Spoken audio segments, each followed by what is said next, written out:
teman-teman, dalam video ini saya akan membahas perkembangan musik dari 3 zaman penting dalam sejarah, yaitu zaman Mesir kuno, zaman Yahudi, dan juga zaman Yunani. Di sini kita akan melihat bagaimana musik berkembang, fungsinya, dan juga alat-alat musik yang digunakan. Tanpa berlama-lama lagi, langsung saja kita ke videonya. I got so motherfucking design on right now. Yang pertama kita bahas ialah musik di zaman Mesir kuno. Musik di Mesir kuno erat kaitannya dengan spiritualitas dan dianggap sebagai hadiah dari Dewa Hathor. Musik digunakan dalam ritual keagamaan, pemakaman, dan hiburan.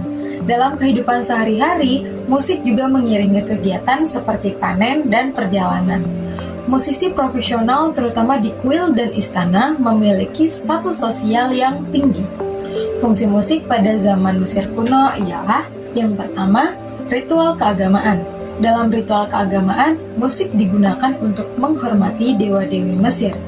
Instrumen seperti harpa dan sistrum sering dimainkan oleh pendeta dalam ritual di kuil. Yang kedua, yaitu upacara pemakaman. Dalam upacara pemakaman, musik digunakan untuk mengiringi prosesi pemakaman dan membantu menuntun arwah menuju alam baka. Biasanya, lagu-lagu pemakaman sering dinyanyikan dengan iringan lira atau seruling. Yang terakhir ialah hiburan dan perayaan. Dalam hiburan dan perayaan, musik menjadi bagian penting dalam perayaan kerajaan, festival, dan juga hiburan rakyat. Tarian dan musik sering mengisi acara-acara sosial juga pesta. Instrumen musik yang digunakan ialah yang pertama ada harpa. Harpa adalah alat musik petik dengan berbagai ukuran, sering dihiasi dengan ornamen indah, dan digunakan dalam berbagai upacara dan hiburan. Yang kedua ada sistrum. Sistrum adalah alat perkusi berbentuk U dengan lempengan logam yang menghasilkan suara gemerincing yang biasa digunakan terutama dalam ritual keagamaan. Yang ketiga ada lira. Lira adalah alat musik senar yang dipetik, mirip dengan harpa kecil yang digunakan dalam konteks hiburan dan upacara. Yang terakhir yaitu seruling ganda. Seruling ganda adalah alat tiup yang menghasilkan nada harmonis. Biasanya sering digunakan dalam pertunjukan musik dan tarian.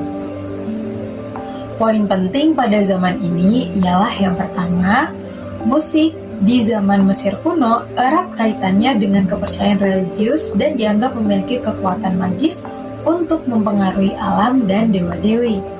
Yang kedua, musisi memiliki status sosial yang tinggi dan sering digambarkan dalam relief dan lukisan di dinding makam.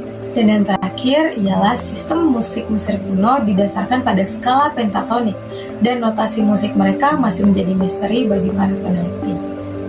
Selanjutnya kita akan membahas musik di zaman Yahudi. Musik Yahudi kuno sangat terpusat pada ibadah.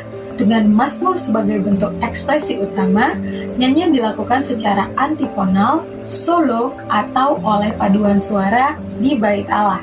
Selain untuk ibadah, musik juga digunakan dalam acara sosial seperti pernikahan dan perayaan. Raja Daud dikenal sebagai tokoh penting yang mempopulerkan penggunaan musik dalam kehidupan rohani. Fungsi musik pada zaman Yahudi ialah yang pertama, ibadah di bait Allah. Dalam ibadah, musik menjadi elemen utama dalam liturgi dengan nyanyian mazmur yang diiringi oleh berbagai instrumen. Yang kedua, perayaan keagamaan.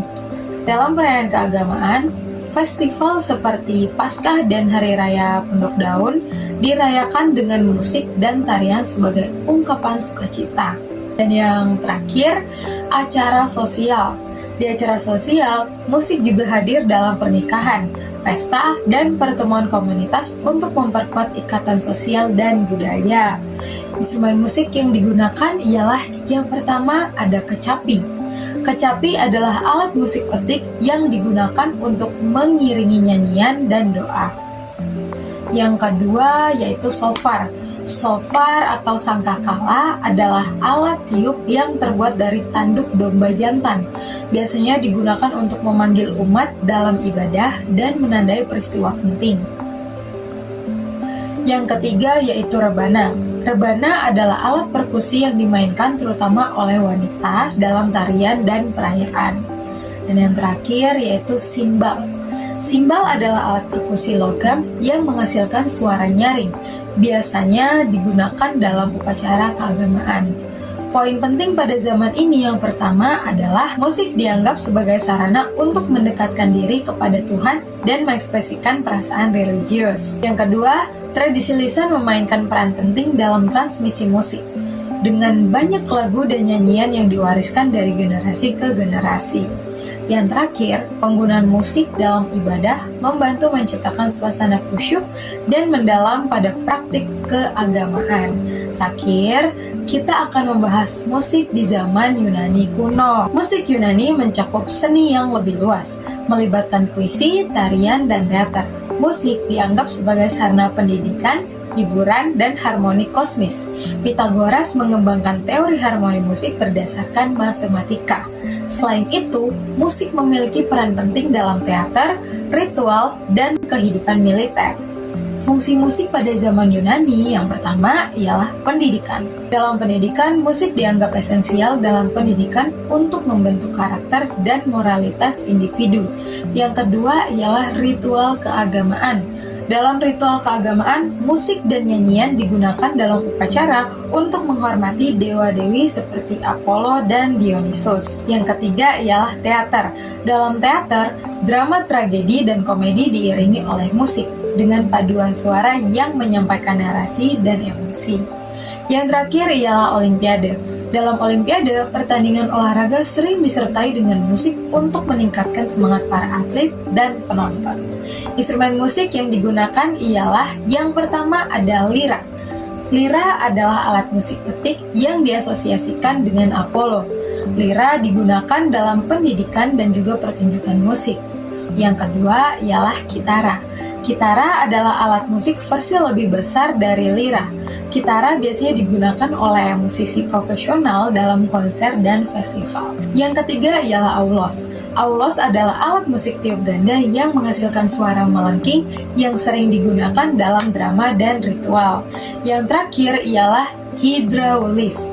Hydraulis adalah alat musik organ air yang digunakan dalam pertunjukan publik dan dianggap sebagai cikal bakal organ modern.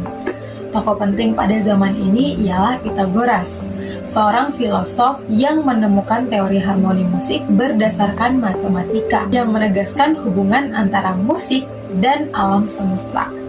Poin penting pada zaman ini yang pertama ialah musik dianggap memiliki kekuatan etis yang dapat mempengaruhi jiwa dan perilaku manusia. Yang kedua, notasi musik mulai berkembang di zaman ini meskipun sebagian. Dari ketiga zaman ini, kita melihat bagaimana musik berkembang menjadi bagian yang tak terpisahkan dari kehidupan manusia. Di Mesir kuno, musik bersifat simbolis dan religius. Di zaman Yahudi, musik menjadi ungkapan spiritual yang mendalam. Sementara di Yunani, musik berkembang lebih luas mencakup seni, pendidikan, dan teori ilmiah. Perbedaan ini mencerminkan bagaimana budaya mempengaruhi fungsi dan nilai musik, sekaligus menunjukkan bahwa musik selalu menjadi medium universal untuk mengekspresikan perasaan dan kepercayaan manusia. Demikian pembahasan video ini, semoga bermanfaat dan menambah wawasan. Terima kasih telah menonton, sampai jumpa! Jungle.